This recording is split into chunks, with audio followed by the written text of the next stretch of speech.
about this town is if you don't have to be anybody to get respect if you're a nice person. People, I think, in the long run are very open to new people here. If you show up and you're not a dick and you're not a rip-off artist, people support that. I've gotten a shitload of support just from, I get surprised, like bands that I'm a fan of, all of a sudden are coming up to me going, hey, you want to do, let's do a show. And I'm like, wow, that's cool, and who am I? I'm just a drunk fat guy who likes rock and roll, and I'm so that's what I think Seattle is.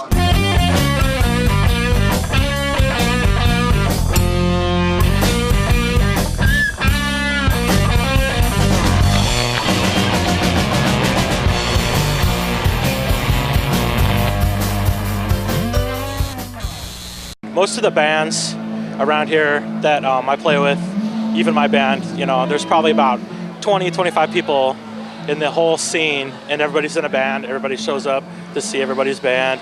Mostly talk about all things punk rock, like partying and getting in fights and doing all the good stuff. Just having fun, good teenage fun.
The term grunge came from an adjective, a descriptive word, grungy, which means like dirty and raw, ugly, messed up.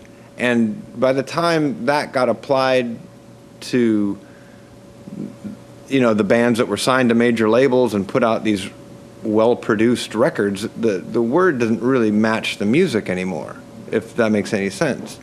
So I'm not quite sure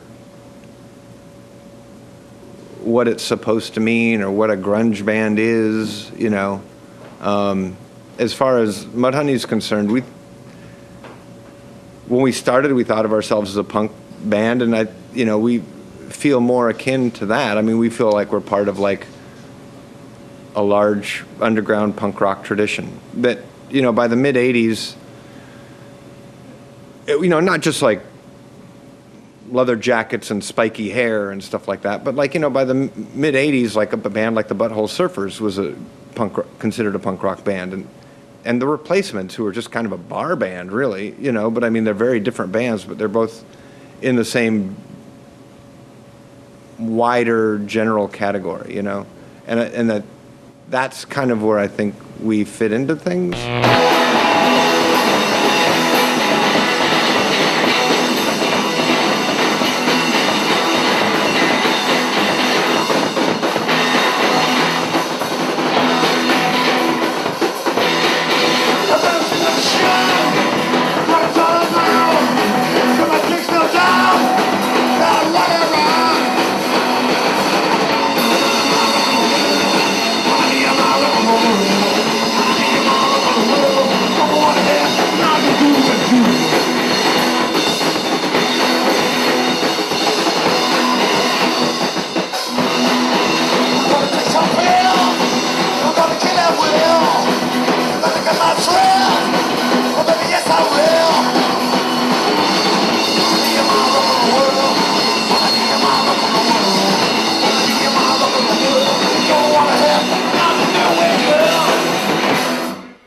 have a lot of American friends because I've personally booked bands for the last 15 years in Amsterdam and from all over the world, but a lot of American bands. It's the same for you as for me as for him.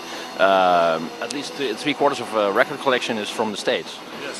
And you know, in that respect, we're almost American musicians. You know, I listen to anything from Robert Johnson till Napalm Death, and it's all. Oh no, Napalm Death is from England.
L'amour à la papa.